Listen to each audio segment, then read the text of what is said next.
Welcome to group I. इस lecture में हम डिस्कस करेंगे रदरफोर्ड स्कैटरिंग एक्सपेरिमेंट। अब जैसे कि लास्ट लेक्चर में हमने कुछ टॉपिक्स डिस्कस किए थे, scattering cross section, differential scattering cross section और इम्पैक्ट पैरामीटर। अब उन्हीं का यूज करेंगे हम रदरफोर्ड स्कैटरिंग एक्सपेरिमेंट को समझने में। और इसमें हम क्या फाइंड करते हैं? Relation between impact parameter and scattering angle. और फिर हम फाइंड करते हैं रदरफोर्ड स्कैटरिंग क्रॉस सेक्शन। अब इस एक्सपेरिमेंट को समझने के लिए हम कुछ एजम्पशंस कंसीडर करते हैं। अब उन एजम्पशंस को मैं यहाँ पर नहीं लिखूंगा क्योंकि काफी सारी है, सो उसका मैंने पीडीएफ लिंक दिया है, आप उसको डायरेक्टली डाउनलोड कर सकते हो, या फिर टेलीग्राम चैनल मैंने जो बनाया है वहां से भी आप डायरेक्टली जो भी मैं पीडीएफ अपलोड करता हूँ वो डायरेक्टली डाउनलोड कर सकते हो आप।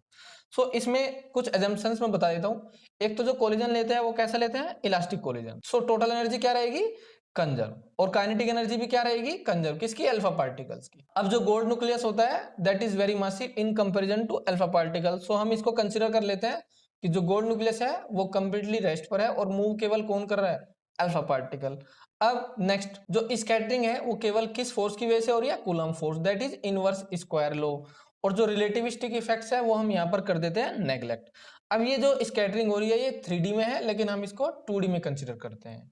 ओके, क्योंकि जो पार्टिकल है अल्फा पार्टिकल वो 2D प्लेन में मूव कर रहा है। ओके, सो हम इसको 2D में कंसीडर कर लेते हैं और इंपैक्ट पैरामीटर लेते हैं वेरी वेरी स्मॉल। ऐसे ही वेलोसिटी ऑफ अल्फा पार्टिकल भी हम स्मॉल कंसीडर करते हैं। सो ये सारी एजम्पशंस है जो आप देख सकते हो। ओके, सो इसमें हम लेते हैं न्यूक्लियस, गोल्ड का न्यूक्लियस। सो इस पे चार्ज कितना होगा? प्लस जेड ई, जहां इसका जेड एटॉमिक नंबर है।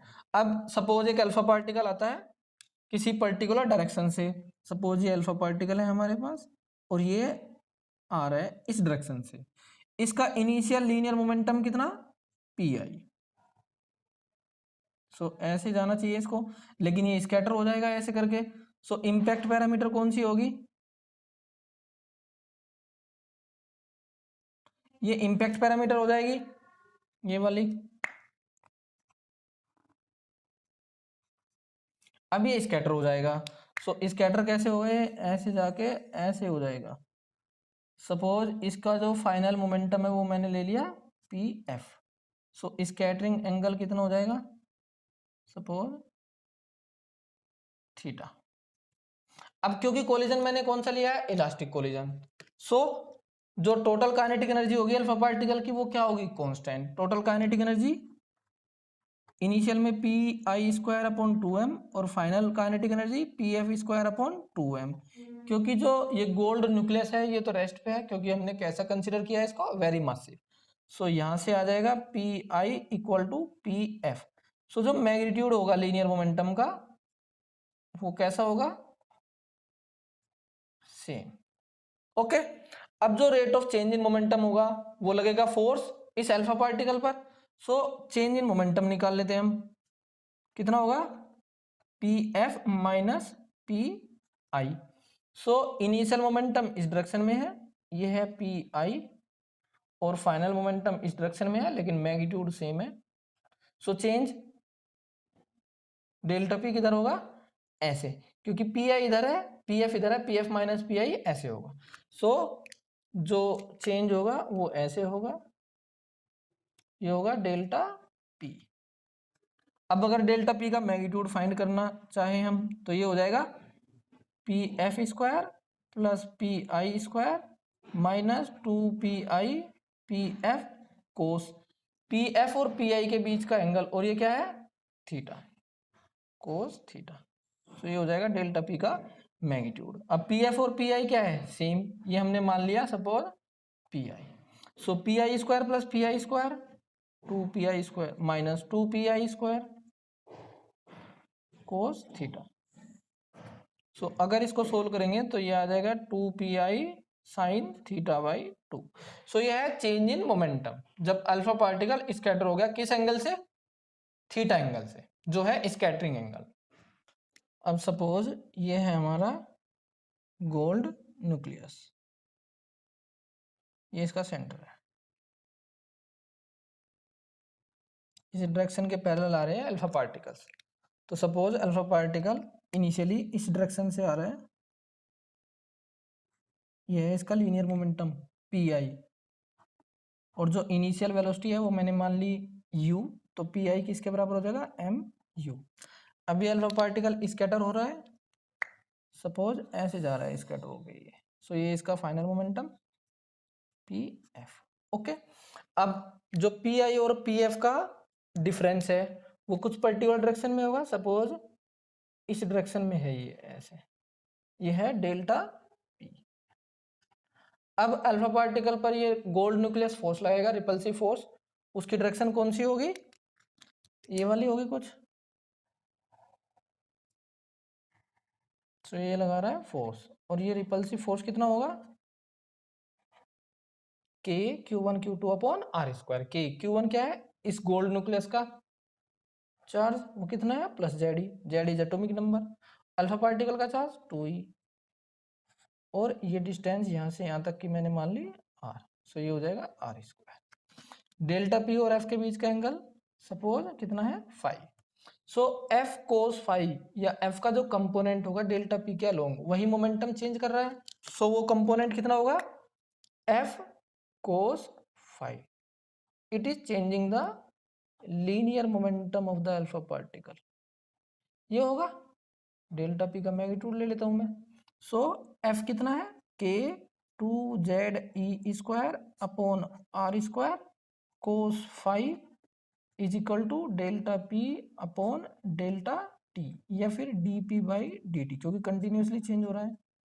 ओके, सो अगर यहाँ पे हम टोटल मोमेंटम में चेंज कैलकुलेट करना चाहे तो ये कुछ ऐसा आ जाएगा, के 2ze² upon R square cos phi D T, so total change will be dp, so k 2ze² upon R square cos phi dt। अब t भी वेरिएबल है, फाइव भी वेरिएबल है, सो अब इनमें रिलेशन चाहिए, अब हम यूज करेंगे कंजर्वेशन ऑफ एंगुलर मोमेंटम का यूज करेंगे। अब हम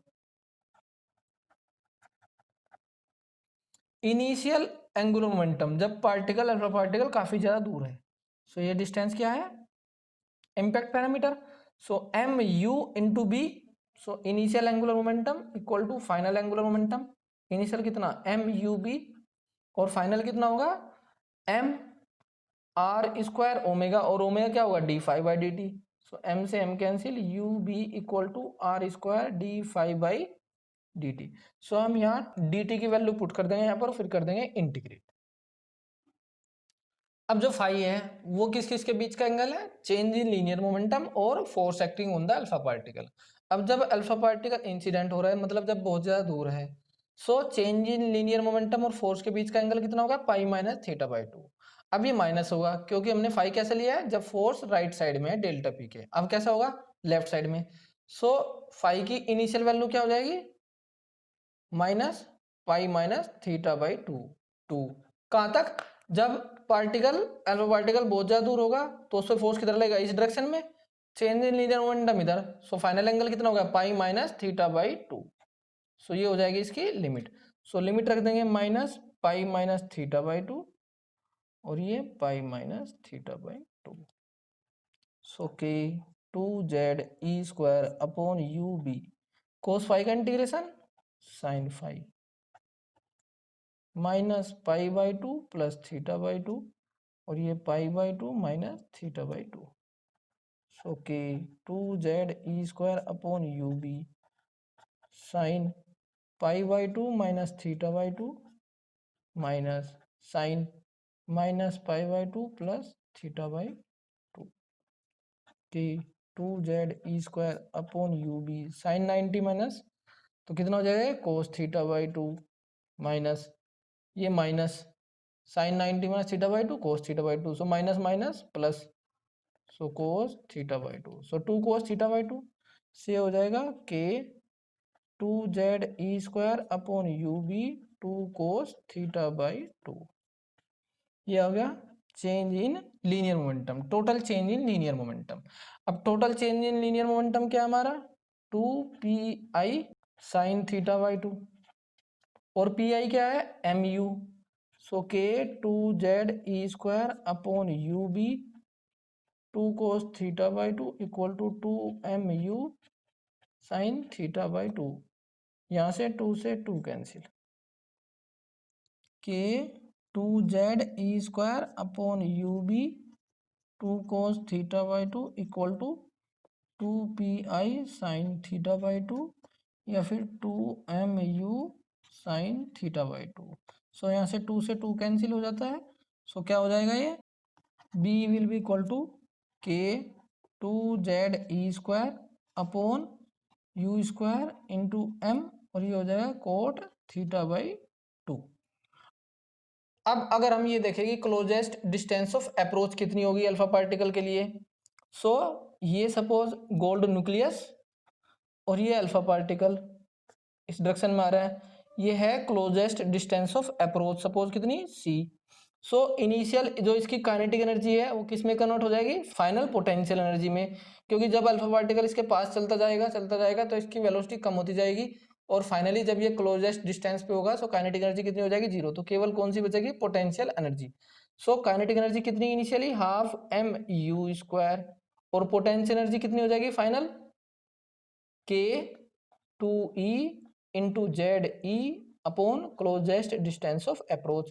तो c की वैल्यू क्या हो जाएगी के 2ze² अपॉन हाफ mu², के 2ze² अपॉन m² के 2ze² अपॉन m², ये यही है। सो ये कितना हो जाएगा c/2। So b will be equal to c/2 cot theta by 2। So this is the impact parameter. या फिर इसको हम ऐसे भी लिख सकते हैं b इक्वल टू के इस 2 को नीचे ले आओ ze² upon half mu² coat theta by 2 और ये क्या है kinetic energy. So b will B के ze² अपॉन के कोट थीटा बाई 2। सो ये भी लिख सकते हैं हम इम्पैक्ट पैरामीटर। ओके, अब हम फाइंड करेंगे रदरफोर्ड स्कैटरिंग क्रॉस सेक्शन।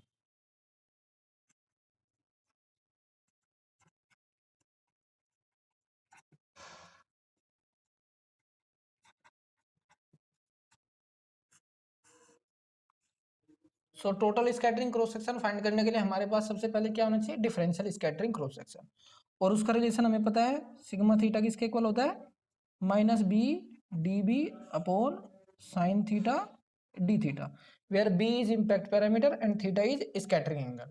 अब हमें D B by D theta calculate करना चाहिए, लेकिन उसके लिए क्या चाहिए रिलेशन जो हमने फाइंड कर लिया। बी इक्वल टू क्या फाइंड किया हमने c/2 कोट थीटा बाई 2, इसको डिफ्रेंशिएट कर दो db by D theta will be equal to c/2,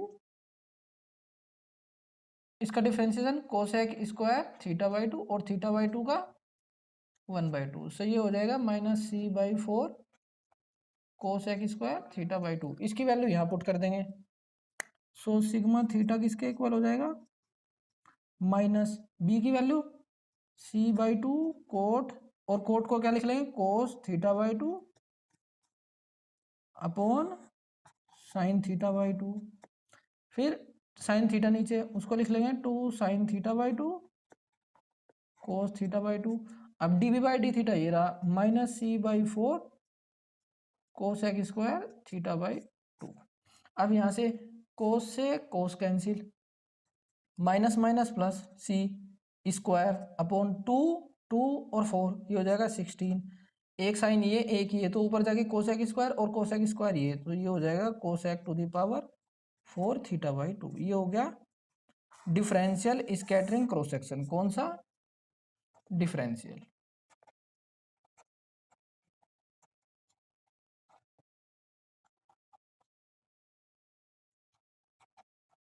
अगर इसका ग्राफ ड्रॉ करें